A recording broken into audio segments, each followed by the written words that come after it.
La quinta jornada de Medicina Legal y Bioética es presentada por Universidad del Norte, con el apoyo de SOSEN Uninorte.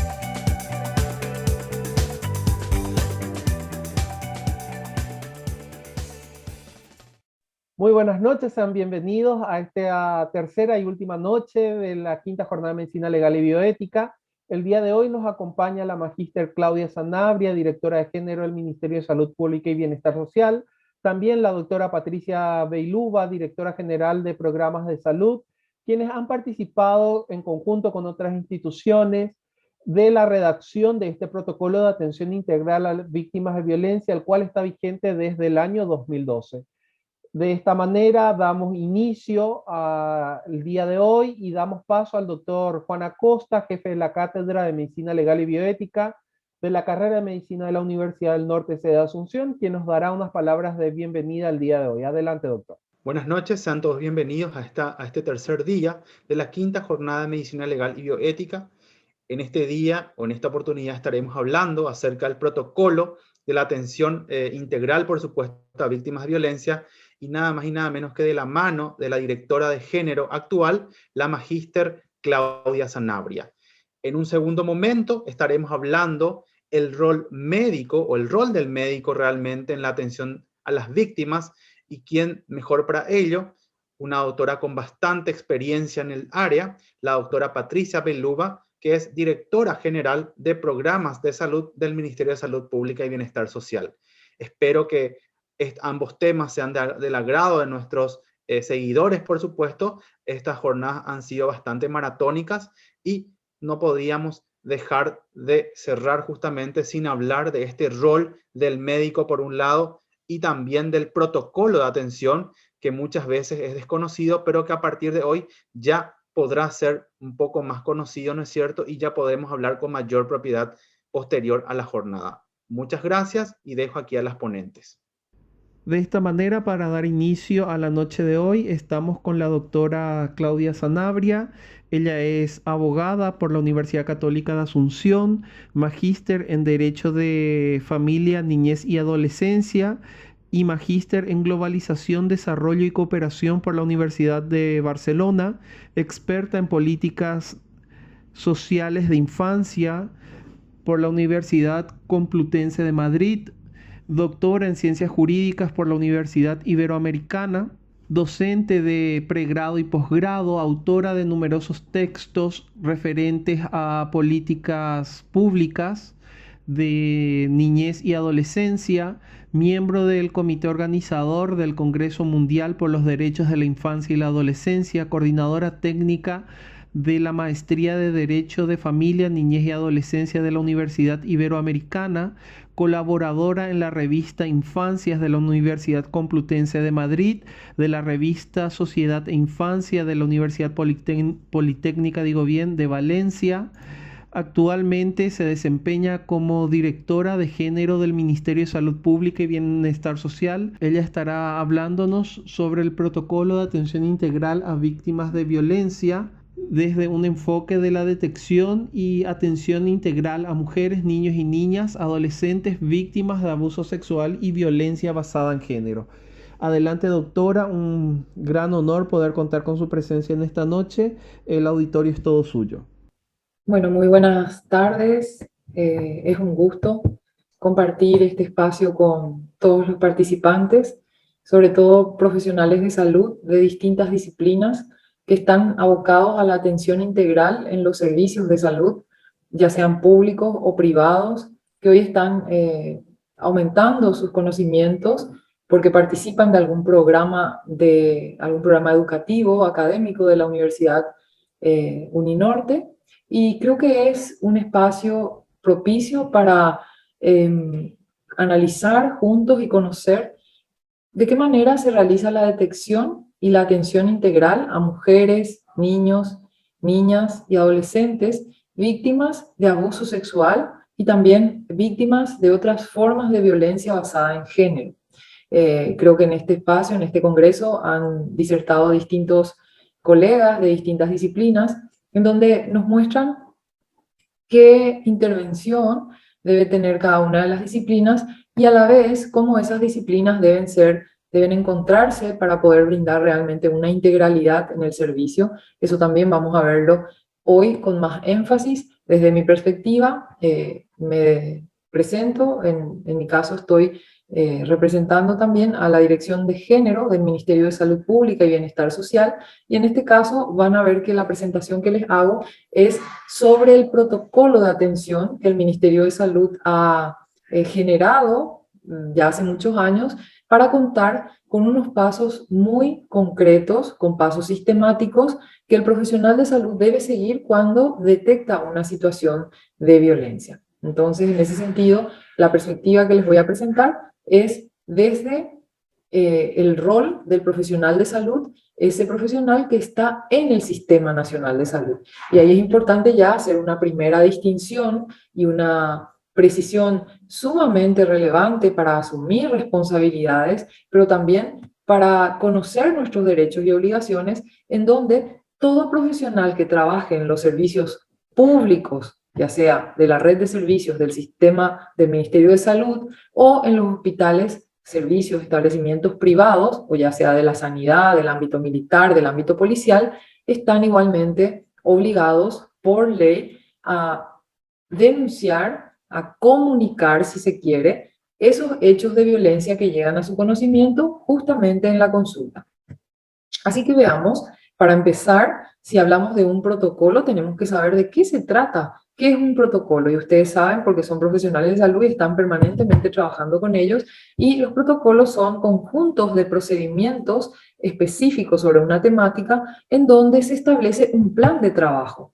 En ese plan de trabajo hay una serie de instrucciones que nos permiten realizar las acciones de manera estandarizada. Y eso es sumamente relevante para un servicio de salud y para el ejercicio profesional, ya que un protocolo va a definir el paso necesario que voy a realizar ante cada situación que me llega al servicio, y ello debe ser igual, exactamente de la misma manera, para todos los usuarios y usuarias, y eso va a permitir que en el servicio se pueda hablar de una calidad en la atención. Pero va a permitir también que podamos tener un tratamiento con un enfoque de derechos humanos a los profesionales, y que además, por último, y no es lo más importante porque hay que entender que la prestación del servicio debe tener enfoque de derechos humanos, y por otro lado ello permite como un beneficio adicional que el profesional de salud esté resguardado legalmente porque ha hecho todos los pasos que el protocolo del Ministerio de Salud le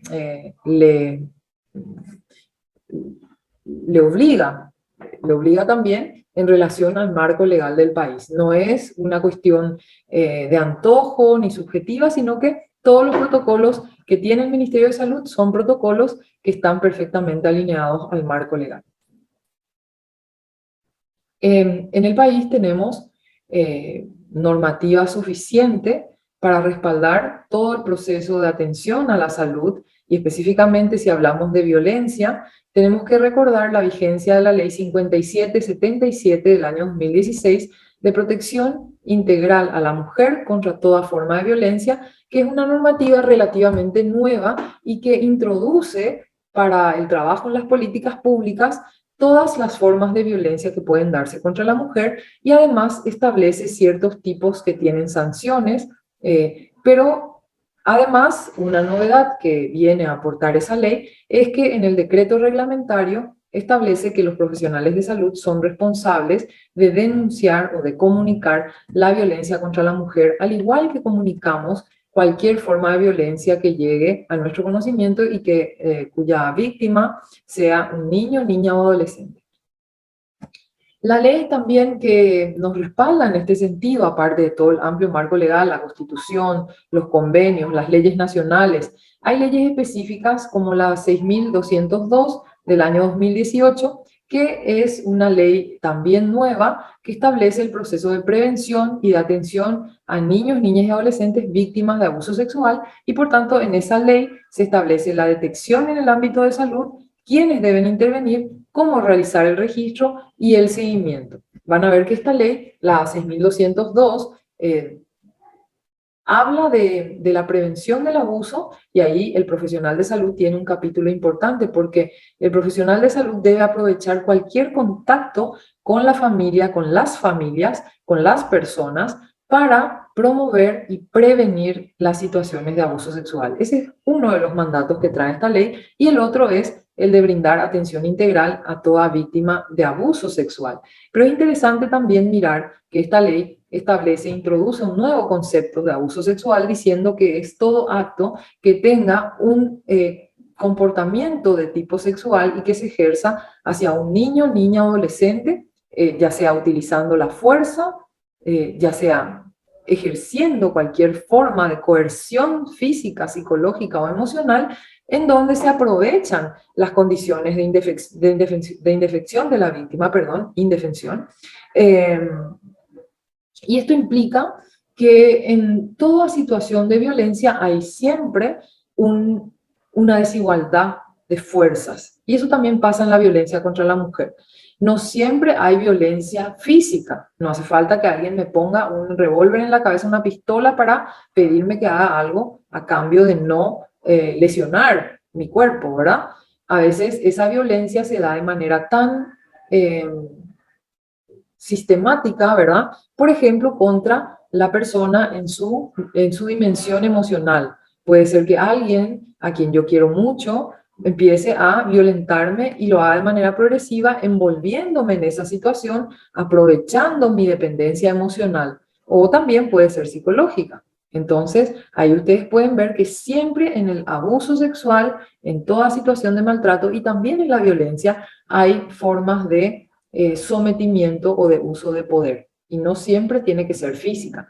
También es importante saber que esta definición de abuso sexual amplía el espectro de lo que antes se entendía por abuso sexual, porque anteriormente se pensaba que era solo aquella violencia física o donde hubiera penetración con la víctima hacia la víctima, y en este caso no, el marco legal ya hoy reconoce otras formas de violencia. La ley también incorpora derechos que deben considerarse a la hora de atender a esas víctimas de violencia, y fíjense que habla de un trato digno, de proteger a la víctima contra toda discriminación. A veces en los servicios la situación de la víctima llega a conocimiento de distintas personas, o se utiliza ese momento de la anamnesis para que otros residentes puedan ver cómo se hace la atención, y en esos casos hay que tener extremo cuidado. La víctima no puede ser parte de una demostración, no puede ser parte de un proceso donde estén involucradas varias personas, ya que desde luego eso podría implicar primero un trato poco digno, segundo una discriminación, y por último, por supuesto que en ese caso se violaría el principio de confidencialidad que rige para estas situaciones. La víctima tiene derecho a ser informada en todo momento. ¿Qué va a pasar conmigo y qué van a hacer con mi cuerpo? ¿Quiénes van a intervenir? ¿Se comunicó ya el hecho o no a las instancias correspondientes? Por supuesto que también tiene derecho a ser oída, a expresar sus preocupaciones, a que la asistencia que le dan sea eficaz, que el servicio esté preparado para la atención a la víctima. No podemos improvisar, no podemos esperar que aparezca esa víctima para hablar de una sistematicidad en nuestros servicios. Tenemos que pensarlo antes, y si hoy no lo tenemos estructurado así, hay que mirar qué equipo va a trabajar en esa atención para no revictimizar a la persona. Es necesario saber que en la atención integral en salud están comprometidos profesionales del sector privado y público, como les decía, en este artículo 5 de la ley 6202 se expresa ello, y también se habla de que la atención es una carga pública, no hay posibilidad de dar un eximente a la atención. Es decir, yo no puedo decir, es que yo estaba de guardia y a mí no me correspondía, o no puedo decir, yo tenía que salir de la guardia, por eso no lo hice. No hay eximente posible cuando uno no brinda atención a la víctima de violencia. Y por supuesto que esta ley, fíjense que ya trae la previsión, dice, todo profesional que encuentre indicio debe, no dice puede, ni quiere, dice debe aplicar el protocolo de manera irrestricta e inmediata. Y allí ustedes van a encontrar en el artículo también 10 la sanción para los profesionales y para el servicio que no aplica esta norma. Luego tenemos el protocolo abreviado, ¿verdad? El protocolo expreso y puntual en el artículo 5 de esta ley 6202, donde habla en primer lugar de una atención inmediata que tenga en cuenta los derechos de la persona víctima, también de realizar en primer lugar el examen físico y el tratamiento de las infecciones de transmisión sexual. Y ello es muy importante porque a veces obviamos esta parte, estos pasos, y eso proyectando la vida de la persona, ustedes verán que tiene consecuencias graves para su salud. La persona podría estar en una situación de contraer una ITS, contraer VIH, y luego también hablemos de que tenemos que tener en el servicio disponible en todo momento la pastilla de anticoncepción de emergencia, la PAE. La pastilla de anticoncepción de emergencia es un método hormonal que no produce mayores inconvenientes en la persona. Ustedes saben que ese método es un método que está aprobado para el uso, que no tiene nada que ver con las antiguas píldoras que se conocían, y eso es importante manejarlo como profesionales de salud porque hay muchos tabúes en torno al uso de este método hormonal. Pero fíjense ustedes que conociendo y sobre todo sabiendo por qué lo estamos administrando, realmente el profesional de salud tiene un rol fundamental de facilitador de derechos, ya que al proveer del examen, del tratamiento de ITS, de los antirretrovirales y de la PAE a una víctima de violencia sexual, estamos evitando que en lo posible se produzcan mayores secuelas y secuelas que son graves para la vida de esa persona. Por supuesto que esto se debe hacer en lo posible en el menor tiempo después de ocurrido el hecho. Hay un plazo además que es de 72 horas, ustedes saben, y si no, recalco esta información, ya que deben tener la seguridad de que cuando llega una víctima, lo primero que hay que hacer es ingresarla al servicio, detectar la situación de violencia. Si es una violencia de tipo sexual, es un abuso sexual donde hubo penetración o riesgo de que esté expuesta a una ITS, VIH o embarazo no intencional, y entonces se proveen todos estos medicamentos, ¿verdad? Tanto la PAE, los antirretrovirales y el tratamiento para las ITS. Esto es fundamental y se hace cuanto antes mejor. En muchos casos, por ejemplo, viene la policía o viene la fiscalía y dice no esperen que nadie toque a la víctima. Eso tiene la excepción de, por supuesto, intervenir desde el ámbito de salud. El ámbito de salud interviene primero y de inmediato, así como dice este inciso A de la ley 6202. La atención en salud es inmediata. La clasificación de la víctima de violencia es como de urgencia. Entonces tenemos el RAC, esto se clasifica como una urgencia. También, por supuesto, que en la evaluación física vamos a hacer una buena anamnesis. Más adelante les voy a mostrar unos formularios que les van a ayudar para ello. Y se hace también la evaluación psicológica. En todos los casos tenemos que contemplar la evaluación psicológica, preservando siempre la evidencia y sobre todo no revictimizar a la persona. En la evaluación psicológica, además de proporcionar atención y contención, debemos dejar registrado todos los pasos que hacemos con esa persona a fin de que ello después pueda constituirse en una historia también para la persona de cara al seguimiento y el tratamiento que se le va a dar en el servicio de salud, pero también piensen que ello va a ser parte de todo el proceso que va a pasar la persona en búsqueda de justicia. Entonces es fundamental. También se debe hacer la toma de muestra. Este paso lo hace el Ministerio Público. La toma y recolección de muestra la hace el Ministerio Público. ¿Qué pasa cuando no está el Ministerio Público? Que hay situaciones en las que o no hay forense o puede recién venir después de 3 a 4 días y por supuesto que ello ya no tiene ningún sentido a efectos de recolectar las evidencias más importantes. Entonces, cuando el servicio de salud va a hacer la intervención inmediata, lo que hace es comunicar telefónicamente a la Fiscalía Penal y solicitar, en caso de que el forense no vaya a venir pronto, solicitar la venia, la autorización correspondiente para realizar la toma de muestra. La toma de muestra no es compleja, lo que hay que hacer es guardar una muestra de cada una de las partes que son relevantes al efecto probatorio. Se guarda un poco de pelo, tanto pelo del cabello, vellos púbicos, se guarda también material que debe ser extraído con un cotonete, con un hisopo de las partes íntimas, y eso tiene su manera de conservar que tenemos expreso en también el protocolo que les voy a presentar en un rato. Todos esos pasos deben ser seguidos por el servicio de salud previa autorización del fiscal que haya tomado la causa, y van a ver que en el formulario de registro de estos casos tenemos el espacio para completar a quién se comunicó el hecho, qué fiscal atendió el hecho, en qué horario llamamos, cómo se llama ese fiscal y en qué términos autorizó ese relevamiento. También tenemos que, como decíamos, comunicar al fiscal penal en aquellos lugares en donde no tengamos fiscalía penal. Es necesario llamar o al defensor de la CODEN, al defensor público, o en ausencia de este a la CODENI. Pero ahí tenemos que hacer una puntualización. Si bien la ley menciona la CODENI, fíjense que es una última opción. Es decir, si no están los otros dos, entonces voy a comunicar a la CODENI. Pero deben saber ustedes que la CODENI es una instancia promocional de derechos y preventiva de transgresiones. Entonces, su rol principal no es investigar ni recibir denuncias. Puede recibir las denuncias, pero va a actuar como una especie de, luego de articulador. Va a pasar la denuncia. ¿A dónde? Y a la Fiscalía o a la Defensoría. Entonces, si tenemos Fiscalía o Defensoría, es mejor primeramente acudir a estas instancias. De hecho, el inciso G está enunciado de esta manera: comunicar de inmediato al fiscal penal, al defensor, y en ausencia de este a la CODENI.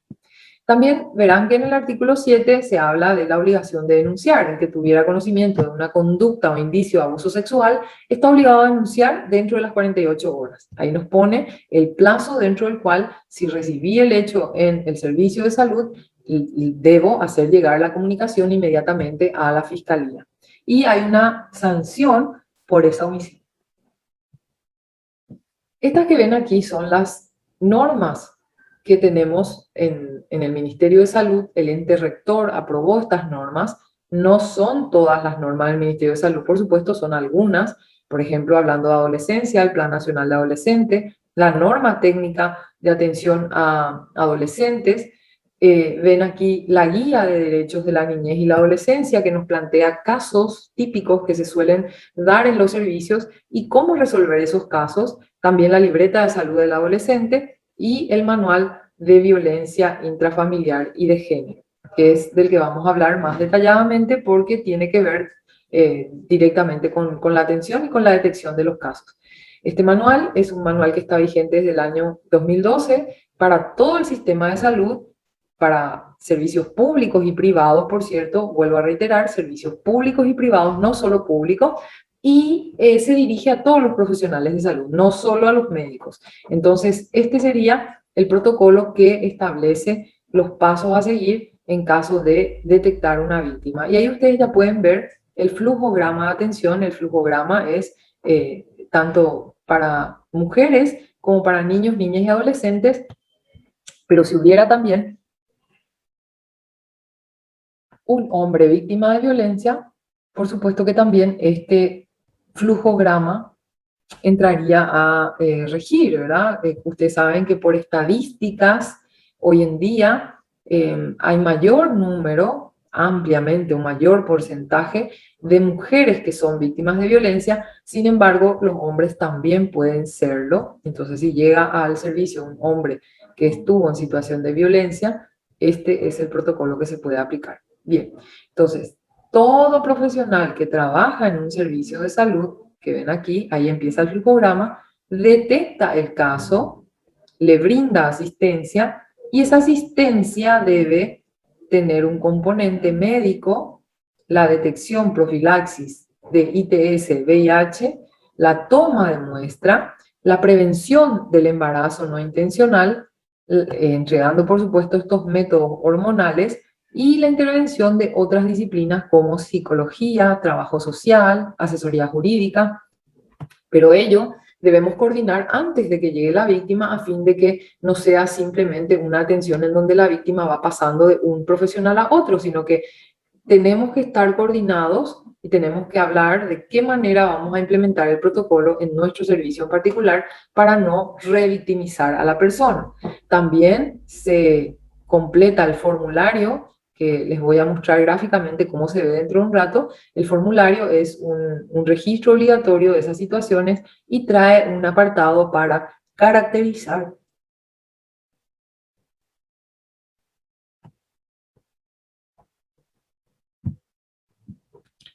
para caracterizar, digo bien, todas las situaciones. Es muy importante también que pensemos como servicios en el seguimiento. El seguimiento debe ser planificado desde el primer día, es decir, no se trata solo de recibir a la víctima y darle una atención inicial, sino que vamos a tener que después ir viéndola regularmente y no podemos hablar de un tiempo, es decir, yo no les puedo decir planifiquen el seguimiento a las víctimas durante un año. Cada víctima va a ser particular y va a tener su requerimiento para ese seguimiento. Y luego también está el aspecto relativo a la denuncia o comunicación, donde podemos decir que se comunican, se informan todos los hechos de violencia que lleguen al servicio de salud, se comunican ya sea a la Fiscalía Penal, ¿verdad?, o a la Defensoría de la Niñez y la Adolescencia. Este es el formulario de registro y atención de niños, niñas y adolescentes víctimas de maltrato y abuso sexual, y van a ver que tiene todos los apartados para relevar de manera minuciosa las situaciones que envuelven al caso, y van a encontrar también apartados, como yo les decía, de cómo se informó del hecho a otras instancias, quién recibió esa denuncia, qué es lo que dijo ese tercero interviniente, y luego ciertos indicadores que nos van a ayudar al momento de caracterizar cada una de las circunstancias. Aquí tienen indicadores relativos al maltrato físico, relativos a la negligencia, al abuso sexual, y así van a ver que también hay otros indicadores conductuales del abuso, y otros factores de vulnerabilidad. Luego tenemos un traumagrama que les permite dejar también de manera gráfica y marcar qué es lo que están viendo. También tenemos las zonas genitales, entonces donde ustedes pueden dibujar y dejar claramente qué es lo que vieron. Y por último, decirles que todo este protocolo, al aplicarlo, desde luego que no solo ustedes están brindando atención integral, sino que es una forma de ofrecer calidad en el servicio de salud, ya que atendiendo a cada una de las víctimas con un estándar, con un protocolo, lo que hacemos es asegurar la vigencia de sus derechos humanos y también ceñirnos a la norma del ente rector en materia sanitaria, cumpliendo así la legislación vigente. Así que muchísimas gracias por su atención y quedamos siempre a disposición en la Dirección de Género del Ministerio de Salud Pública y Bienestar Social. Muchísimas gracias, doctora Sanabria, por el tiempo, por esta brillante presentación y por haber aceptado esta invitación. A continuación damos paso a la doctora Patricia Belluva. Ella es médico cirujano por la Universidad Nacional de Asunción, especialista en ginecología y obstetricia por la Universidad Católica de Asunción, especialista en patología del tracto genital inferior y colposcopía por el Hospital General de México y actual directora general de programas de salud del Ministerio de Salud Pública y Bienestar Social. Queremos también agradecer a la doctora Patricia por haber aceptado la invitación. Es un verdadero privilegio poder contar con su presencia esta noche. Ella estará conversando con nosotros sobre el rol del médico en la atención a las víctimas de violencia. Adelante, doctora, estamos con usted. Muy buenas noches. Quiero agradecer el espacio a esta quinta jornada de Medicina Legal y Bioética organizada por la Universidad del Norte. Yo soy la doctora Patricia Belluva, soy ginecobstetra, especialista en patología del tracto genital inferior, especialista en endocrinoginecología y actualmente me desempeño como directora general de programas de salud en el Ministerio de Salud Pública y Bienestar Social. En esta noche quiero comentarles un poco y hablarles de lo que es el rol del médico en la atención de las víctimas. Voy a basar la presentación en lo que es el Manual de Atención Integral a Víctimas en el Sistema de Salud. Este manual fue trabajado en forma interinstitucional entre el Ministerio Público, el Ministerio de Salud Pública y Bienestar Social y el Ministerio de Salud. Tiene aval legal por resolución ministerial desde el año 2012 Y quiero también comentar de paso que estamos en un proceso de actualización. También he trabajado en una mesa interinstitucional. Pero bueno, este es el que está vigente y establece procedimientos uniformes y adecuados que permiten brindar asistencia integral a las víctimas, favorece la obtención de evidencias que atiendan el esclarecimiento de los hechos y evitan nuevas inspecciones que produzcan una doble victimización. En este manual se detalla también la inspección correcta de la víctima y también lleva en cuenta lo que es la responsabilidad compartida en la forma de toma de muestra, resguardo y traslado de la evidencia física.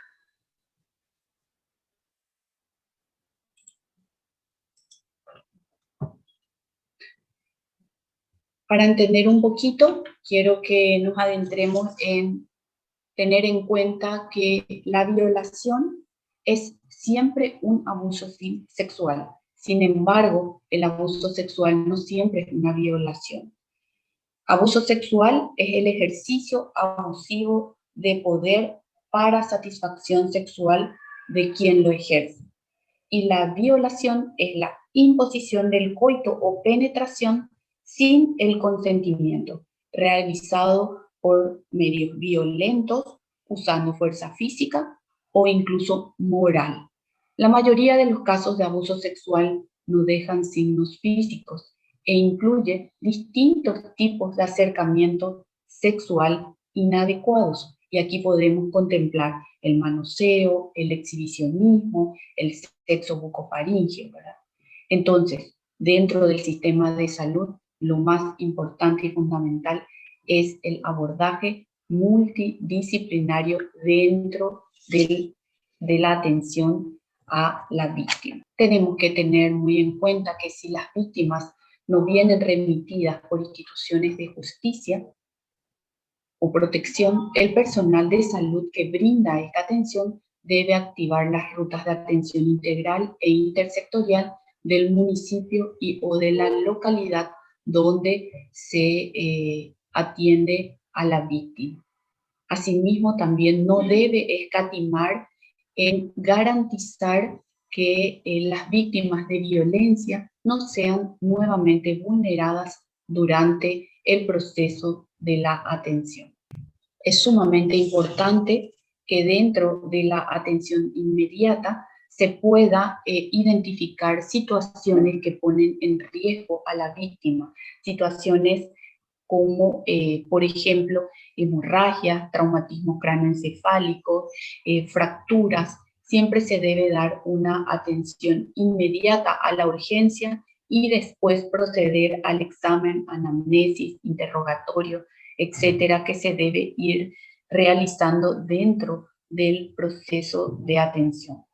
La violencia sexual es una urgencia particular porque compromete la vida o funcionalidad de la persona y por tanto requiere de la protección inmediata de los servicios de salud a fin de conservar la vida y prevenir consecuencias críticas presentes o futuras. Podemos hablar de muchísimas causas y justificar lo que es la violencia. Entre estas podemos citar las estructuras sociales, culturales, la pobreza, el aislamiento, la poca negociación de las mujeres, el predominio del poder masculino, el consumo de drogas, alcohol, etc. Pero lo que realmente dentro del sistema de salud atendemos son las consecuencias. Sobre todo aquí tenemos que tener en cuenta que esas consecuencias alteran la calidad de vida y la salud de las personas víctimas, que en su gran mayoría son mujeres, niñas, niños y adolescentes.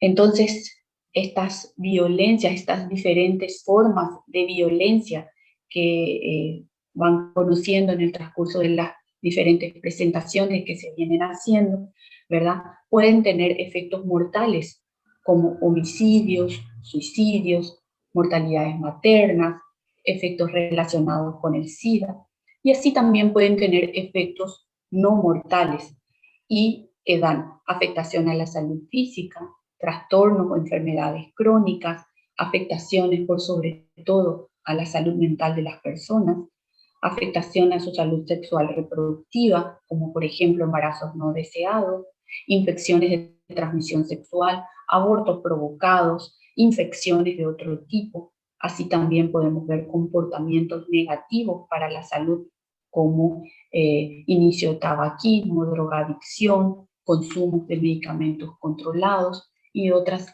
situaciones que ponen en riesgo la calidad de vida y la salud de las personas víctimas. El inicio de la atención a la víctima debe estar precedido por el consentimiento informado para la realización del examen médico legal y los procedimientos relacionados a víctimas de agresión sexual y lesiones físicas. El principio ético fundamental que guía el proceso de consentimiento informado es el respeto por la autonomía de las personas, por lo cual tenemos que entender que no requiere autorización de terceros. Y muchas veces, en el caso de niños, niñas, adolescentes que están dentro del sistema de salud y están siendo atendidas por otras patologías y se detectan situaciones que puedan llegar a entenderse que forman parte de abuso, violencias, se debe intervenir primero, atender esa situación y luego no es necesario que firme una autorización para relevar los datos un adulto. Se puede hacer la atención, tomar los datos de esos niños, niñas y adolescentes y después se articula con el sector de justicia. Es muy importante también permitir a la víctima leer y entender el contenido del documento del consentimiento informado, el cual debe firmarse antes del inicio de la inspección física y la toma de muestras que se debe anexar después al expediente clínico. Vamos a citar un poquito cuáles son los pasos en la atención. Y debemos entender que esa atención se debe tener en cuenta desde el propio recibimiento a la persona. Una atención humanizada, libre de discriminación, es el derecho humano de todas las personas.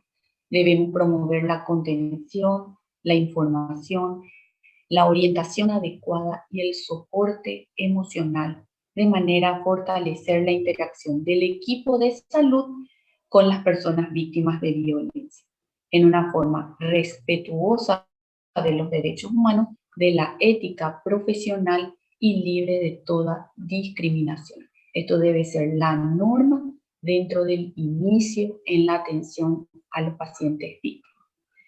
Posteriormente, la firma del consentimiento informado, se inicia lo que es la anamnesis. Se toman los datos de filiación del paciente. Vamos a encontrar más adelante, les voy a mostrar los formularios que se utilizan dentro del sistema de salud y vamos a identificar dos tipos de formularios para niños, niños y adolescentes y también para víctimas de violencia intrafamiliar basada en género.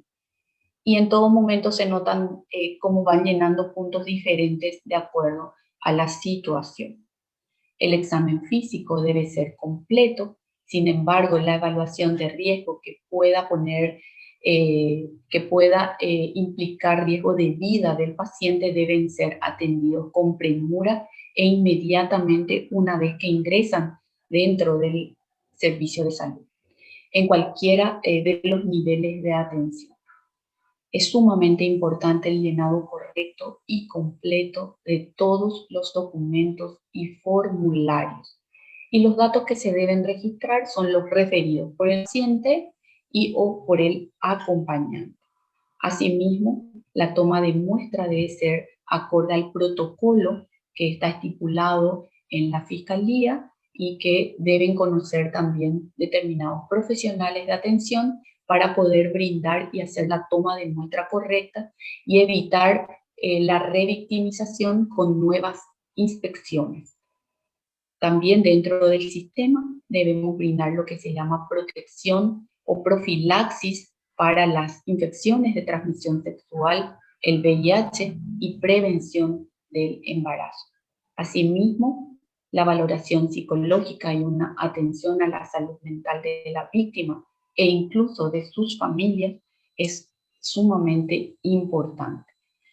También algo que de repente puede quedar en una laguna es si el profesional de salud debe hacer una notificación, no debe hacer. Sí, es obligatorio notificar si es que no entró directamente por el sistema de protección, ya sea a través de la comisaría, la CODENI, y si llegó primero al sistema de salud, entonces es obligatoria la notificación a las entidades correspondientes. Aquí pueden ver que contamos con un flujograma para una mejor atención y para que pueda estar normatizado y se pueda seguir de manera correcta y sin olvidar ninguno de los pasos dentro de la atención a la víctima. Por parte de toda persona que trabaja dentro del sistema de salud, llámese médicos, licenciados, técnicos, auxiliares, administrativos, inclusive personal de servicio, agentes comunitarios, promotores de salud, pueden todos detectar y recepcionar una referencia de caso de violencia. O sea que esto implica no solo contemplar, sino que también es actuar. Muchas veces estas situaciones de violencia son detectadas en pacientes que están internados por otras patologías, entonces debemos ser muy objetivos y claros y tratar siempre de identificar en cada paciente si es que sufre algún tipo de abuso o violencia intrafamiliar.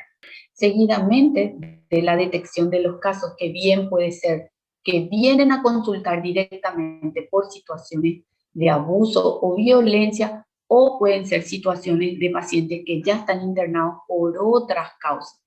Como bien dijimos, la violencia o el abuso sistemático lleva muchas veces a la persona a enfermedades crónicas o a situaciones que no se visualizan de una manera como una urgencia, sino que es como que ya vienen pidiendo ayuda por una situación, un dolor crónico, una enfermedad que les aqueja, problemas en la salud mental. Bueno, ya lo citamos anteriormente, entonces debemos ser capaces de detectar cualquiera de estas situaciones.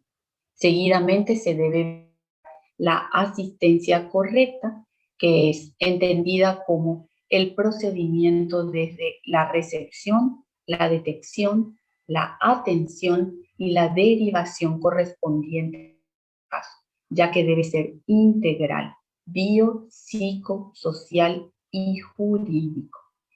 Entonces, es muy importante una toma de muestra correcta, evaluación de los riesgos que pueden llevar a perder incluso la vida, detección y manejo de las infecciones de transmisión sexual y VIH, prevención del embarazo y manejo correcto de los anticonceptivos de emergencia. La atención, como dije recién, siempre tenemos que contemplar de que es multidisciplinario. Y de acuerdo a todo eso pasamos a los diferentes tipos de intervención que pueda llegar a necesitar la víctima. Sumamente importante, la base de datos y la notificación epidemiológica. El llenado correcto de cada uno de los documentos que están visualizados en este manual de atención son sumamente importantes, ya que puede evitar la revictimización, ya que son protocolos validados y trabajados con el Ministerio Público y también con el Ministerio de Salud. Así también en este flujograma contemplamos lo que se llama el seguimiento, y muchas veces la recuperación de una víctima de violencia o de abuso sexual, el secreto adecuado está en el seguimiento de ese paciente, no solamente de la parte física de ese paciente, el control laboratorial, más adelante vamos a ver cada cuánto debemos hacerlo, ¿verdad? Sino que también el apoyo psicológico que se le debe dar y hacer también un seguimiento de la parte legal en cuanto a lo que se hizo en relación a las denuncias, a los diferentes estamentos de protección de las personas. Bien, voy a empezar a mostrarles un poco cómo son los formularios y aquí vamos a ver el formulario de registro y atención a niños, niñas y adolescentes víctimas del maltrato, maltrato y abuso sexual. Estos formularios nos dan una guía para los pasos a seguir dentro de la atención en el sistema. Muchas veces no vamos a poder contar con el consentimiento informado firmado por un niño o por la persona que le trae a la consulta, porque muchas veces esos adultos se niegan a seguir los pasos legales correspondientes.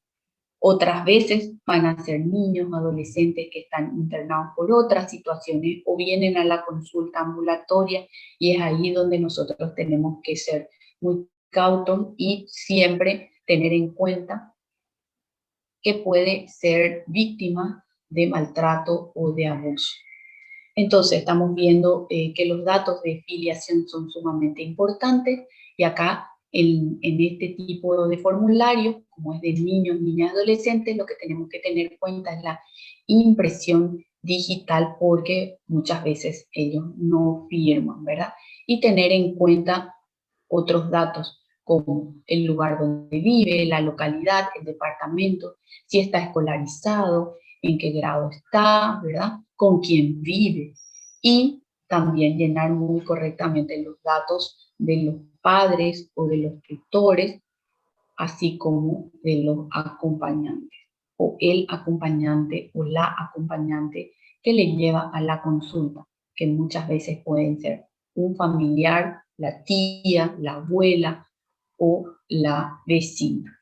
En el formulario y en la medida que vamos inspeccionando al paciente, hay diferentes puntos a llenar dentro de este documento que debe ser cargado de manera o llenado de manera correcta, ya que esto después se pasa a una base de datos del Ministerio de Salud y nos puede dar todo lo que es la información para la planificación de las diferentes acciones de manera a ir disminuyendo, evitando este tipo de situaciones tan difíciles de manejar. Aquí vemos cómo podemos ver en la parte de maltrato físico. Hay diferentes apartados, tiene como 12 o 13 apartados el formulario de atención a niños, niñas y adolescentes víctimas de abuso. Y el maltrato físico podemos ver y vamos marcando si tiene zonas de quemaduras, heridas, fracturas sospechosas, falta de piezas dentales, hemorragia, ¿verdad? Situaciones de negligencia. Aquí valoramos en forma íntegra a ese niño, niña y adolescente. Vemos si es que tiene una escasa higiene, falta de supervisión y resguardo, cansancio o apatía permanente, si ha sido abandonado, ¿por qué no? Falta de cuidado implica todo lo que son los parásitos, piojos, escabiosis, que vendría a ser sarna, pique. Si tiene su esquema de vacunación completo, una falta de cuidado a ese niño o niña es que los esquemas de vacunación estén incompletas, que tengan caries, ¿verdad? Que haya sido víctima de un accidente prevenible o que estemos observando que tiene una marcada desnutrición. En la parte psicológica, si es sometido a maltrato emocional, ¿cómo podemos tal vez identificar si vemos que hay algún tipo de retraso físico, emocional o quizás también intelectual? Si ese niño está constantemente nervioso, si tiene tic nervioso, si tartamudea, si está demasiado quietito, si tiene miedo a los adultos, o tratar de ver si son niños testigos de violencia. Asimismo también de abuso sexual. Si se evidenció contacto físico con penetración, contacto físico sin penetración, cómo está esa ropita con la que viene a consultar, su ropa interior está rasgada, está manchada de sangre, si es que tiene contusiones o sangrados genitales, valorar el cuello uterino, que es el cervix, la vulva, si está con algún tipo de laceraciones, hematomas, si está hinchada, infecciones de transmisión sexual. Si detectamos en el laboratorio de ese niño algún tipo de infección de transmisión sexual, llámese hepatitis B, VIH, condilomatosis, si es que descartamos la transmisión vertical de madre a hijo, eso es directamente tipificado como abuso sexual. Es altamente sospechoso. Evaluar el ano, si es que tiene una apertura anormal, ¿verdad? Entonces, este formulario es muy detallado y fue pensado en cada uno de los puntos que se deben inspeccionar en el contexto físico, social y emocional del niño, de la niña y del adolescente. También se tienen en cuenta algunos indicadores conductuales de abuso. Y aquí estamos viendo puntos muy interesantes que a veces no tenemos en cuenta. El vocabulario relacionado a lo sexual no debe ser eso algo normal en un niño, en una niña. Si tiene retraimiento o conductas fantasiosas, si tiene un conocimiento sexual inusual para su edad, temor a dormir solo o sola, terrores nocturnos, insomnio. Tenemos que tener todo en cuenta estos detalles, ir abordando, preguntando, tratando de recabar cada uno de estos datos en el interrogatorio, ¿verdad? Si es que hubo un intento de suicidio, desórdenes alimenticios, masturbación compulsiva, aislamiento, síntomas depresivos, baja autoestima, ¿verdad? Hay muchísimos factores y este formulario nos guía o nos da normas y puntos a seguir de manera a no olvidar cada uno de los detalles. Así también tenemos que tener en cuenta dónde vive, cómo es el lugar donde vive, si existen factores de vulnerabilidad en el lugar donde están esos niños, niñas y adolescentes, ¿verdad? Si tienen familias migrantes o familias disfuncionales, pluriparentales, si es que hay antecedentes de adicción, situación de pobreza, desempleo, maltrato, violencia en la pareja, carencia de apoyo familiar y o social, ¿verdad? Multiparidad, comportamientos difíciles, algún hijo con discapacidad, o sea, todos estos factores tenemos que abordar, interrogar de una manera sumamente respetuosa, cuidando la confidencialidad de ese niño y de esa familia. En el flujograma también, o en el formulario, mejor dicho, podemos encontrar lo que llamamos el traumagrama. La descripción de las lesiones deben ir en lo posible acompañadas de tomas fotográficas o de un esquema de lesiones, tomando nota de las medidas exactas de las mismas, la orientación y al menos 2 reparos anatómicos para su ubicación.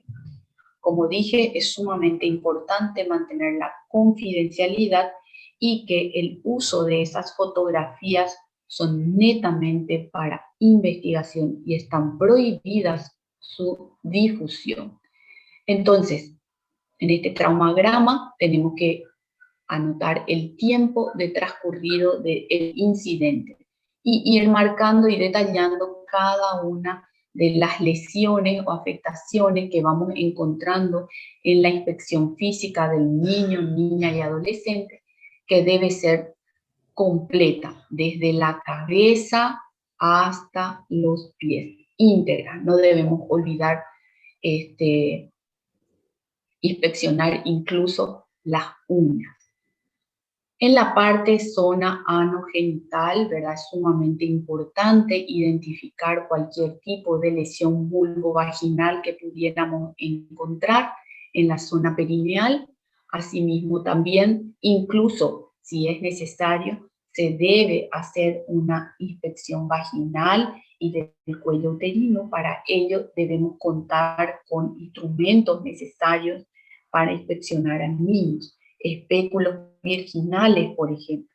Entonces, los servicios tienen que estar dotados con una cantidad o mínima necesaria para la inspección en casos de situaciones de abuso sexual.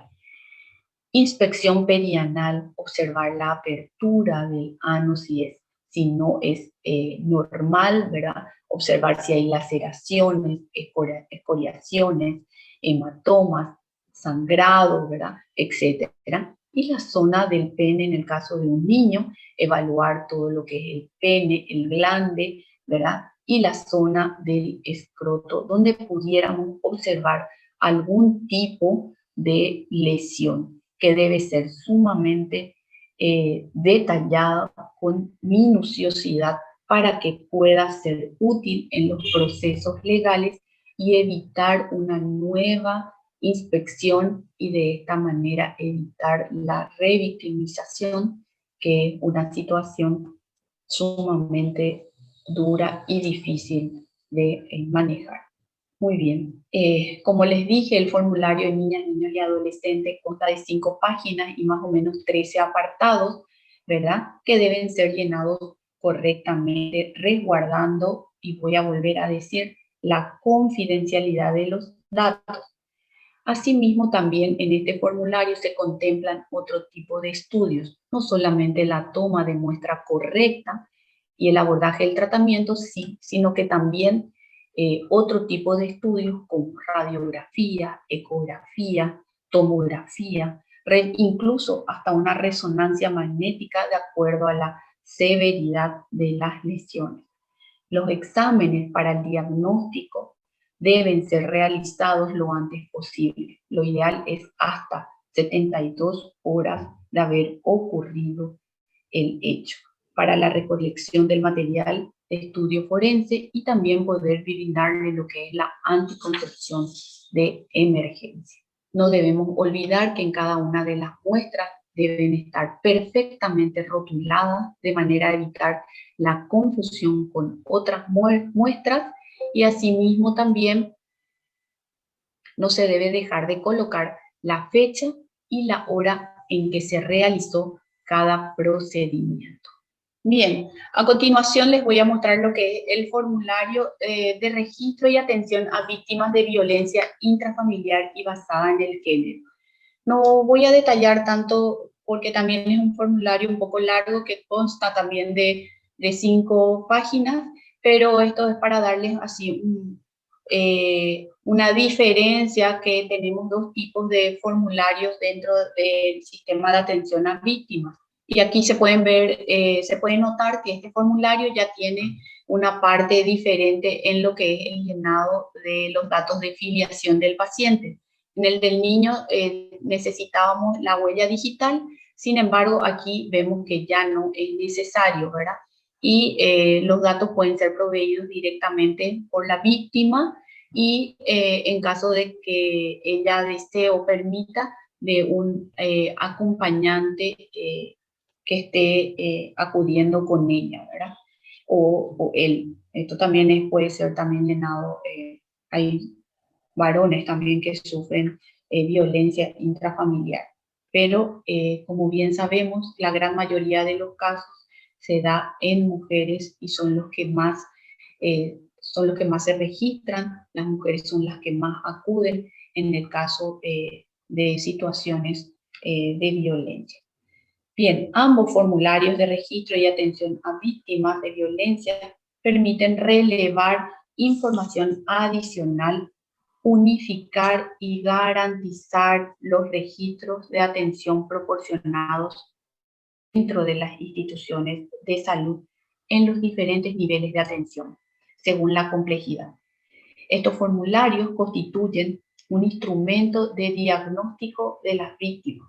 De ahí que el correcto llenado de estos formularios por los profesionales que atienden desembocará en una pieza fundamental para contribuir, como les dije, a la no revictimización, ya que las instituciones que se vinculan ante la misma persona víctima cuenten con un documento confiable, preciso, sin sesgos y que permitan un proceso legal justo basado en el respeto y la garantía de los derechos humanos de las personas.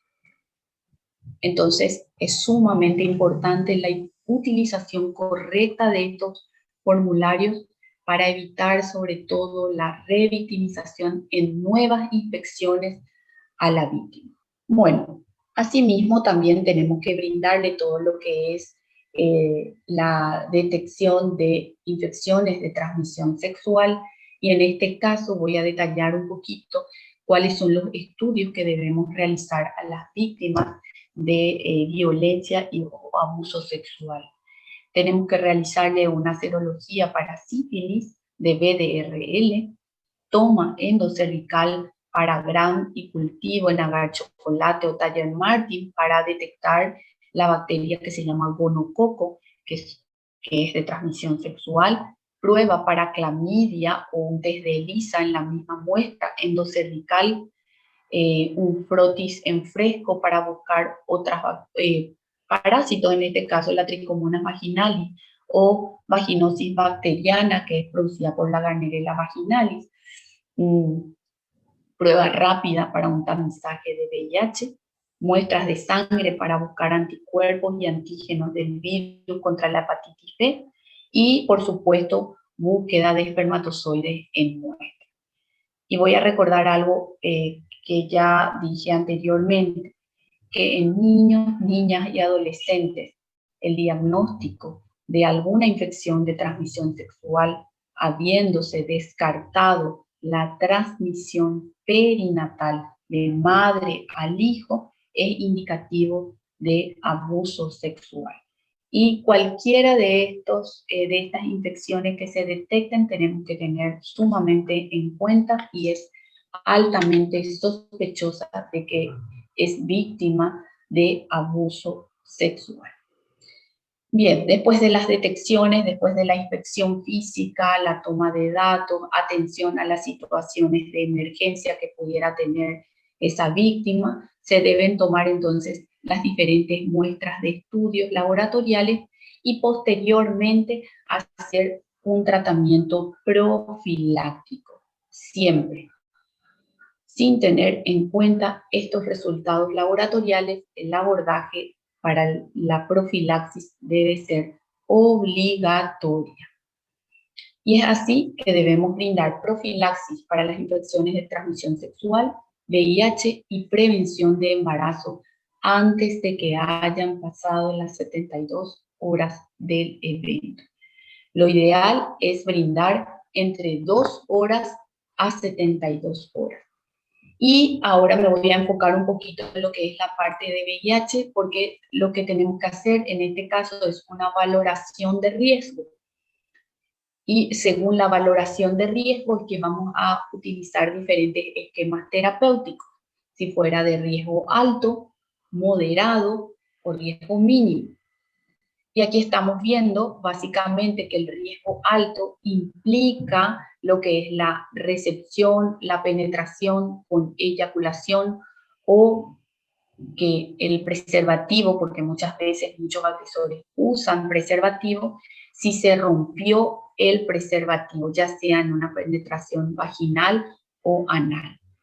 Riesgo moderado es que hubo recepción vaginal, por ejemplo, sin eyaculación, o penetración vaginal sin preservativo, pero que hubo una rotura o mal uso del mismo, sexo orogenital receptivo o activo con eyaculación sin preservativo, y un riesgo mínimo cuando hubo sexo oral sin eyaculación, recepción vaginal con preservativo, penetración vaginal o anal con preservativo. Entonces ahí los riesgos estamos viendo que son mínimos para la transmisión del VIH. Y de acuerdo a eso, el abordaje terapéutico según el riesgo. Moderado, mínimo también, acá no puse en la lámina, pero sí dentro de lo que ese manual se contempla y está bien detallado. Estos son ejemplos y para no prolongar demasiado la presentación, pero en este documento van a encontrar cada uno de los esquemas de atención para profilaxis de VIH y de infecciones de transmisión sexual. Aquí vemos qué retroviral hay que usar en caso de riesgo alto, cuál hay que usar en caso de riesgo moderado. Y también en cuanto a las diferentes terapéuticas para los otros tipos de infecciones de transmisión sexual. Quiero comentarles que en las urgencias de cada uno de los servicios de atención en los establecimientos de salud se cuenta con un kit de violencia. En este kit de violencia contamos con un tratamiento profiláctico para VIH, un tratamiento profiláctico para otras infecciones de transmisión sexual. En general es comprimidos de acitromicina y de metronidazol y de sidobudina y AZT. Entonces, en esos kits de violencia que tenemos en cada una de las urgencias, también contamos con anticoncepción de emergencia. En este documento que utilizamos como protocolo para la atención, se contempla también lo que es las diferentes formas de brindar anticoncepción de emergencia y que están en los kits. Entonces, la anticoncepción de emergencia se puede administrar dentro de las primeras 72 horas, pero es demasiado importante administrarla lo antes posible, ya que desde que sucede el suceso hasta el quinto día, más o menos, porque acá realmente se contempla hasta las 72 horas, pero pueden ser incluso hasta el quinto día. Entonces, las drogas de anticoncepción o los comprimidos hormonales de anticoncepción de emergencia van perdiendo efectividad con el correr de los días. Asimismo, también tenemos que brindarle lo que es la vacuna antitetánica en caso de que se presenten heridas cortantes o penetrantes o que haya transcurrido más de 10 años de la aplicación de la última vacuna antitetánica. Y en relación a lo que es anticoncepción de emergencia, el kit de violencia cuenta con la pastilla anticonceptiva de emergencia del levonorgestrel, que viene por 2 comprimidos. En algunos kits podemos encontrar que tienen un solo comprimido, pero acá lo más importante es dar lo que es 1.5 miligramos de levonorgestrel en una sola toma o en la que viene presentación de 2 comprimidos. Muchas veces también podemos no tener esta presentación de pastilla anticonceptiva de emergencia. Sin embargo, aquí está muy bien detallado cómo los blister de anticonceptivos normales, los combinados, las pastillas que se toman en forma diaria, también administrados de una manera diferente, pueden servir como anticoncepción de emergencia.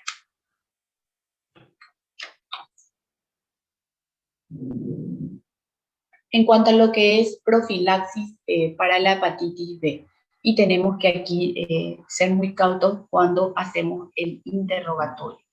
Si la víctima nunca ha sido vacunada contra la hepatitis B, se debe administrar la primera dosis de vacuna el día de la consulta, la segunda dosis entre 1 a 2 meses de la primera dosis y la tercera dosis entre 4 a 6 meses después de la primera. Si no tiene seguridad en relación a la vacunación o no tiene acceso dentro del sistema a medicación con anticuerpos contra hepatitis B, hay que considerar iniciar de nuevo la vacunación y aplicar una dosis de gamma globulina hiperinmune. Cuando no se completó el esquema de vacunación, o sea, el paciente te refiere que sí inició pero no completó, se debe completar con las dosis faltantes. Y si refiere que tiene una vacunación completa, o podemos observar dentro de lo que es la cartilla de vacunación del niño, de la niña y adolescente que recibió todo el esquema completo contra la hepatitis B, se deben dosar los niveles de anticuerpos contra antígenos de superficie para ver la respuesta protectora que tiene ese niño, niña, adolescente. Y muy bien, como para terminar un poquito, dentro de lo que fue el flujograma de atención, si recuerdan la lámina en donde estaba el flujograma de color verde, habíamos hablado de que una de las cosas que eran demasiado importantes, uno de los puntos a tener en cuenta desde el sistema de salud, es el seguimiento de ese paciente víctima de violencia o de abuso sexual. El seguimiento es sumamente importante y puede marcar realmente la diferencia entre una persona que logre ir superando esa situación en la que se vio envuelta, o también puede marcar el poco o no éxito del abordaje multidisciplinario que necesita este paciente. Entonces, el seguimiento en relación al control laboratorial, al control clínico, al estado de salud físico, es demasiado importante y no debemos dejar de lado. Incluso tenemos que hacer seguimiento a 6 meses, 12 meses, 24, 6 semanas, 12 semanas, 24 semanas, disculpen, o los meses sucesivos, ya que si tuvimos éxito con los tratamientos profilácticos.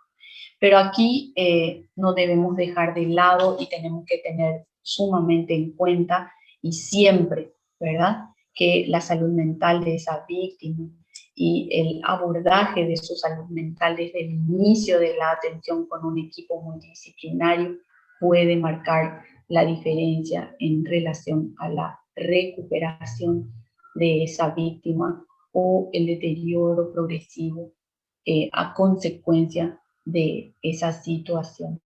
Entonces no debemos olvidar que esto es de vital importancia, el abordaje multidisciplinario y bajo un seguimiento supervisado, y no solamente en relación a su salud física y mental, sino que también al abordaje legal o a la protección que se le debe brindar a esta víctima en los meses o años sucesivos a esta situación difícil por la que pasó.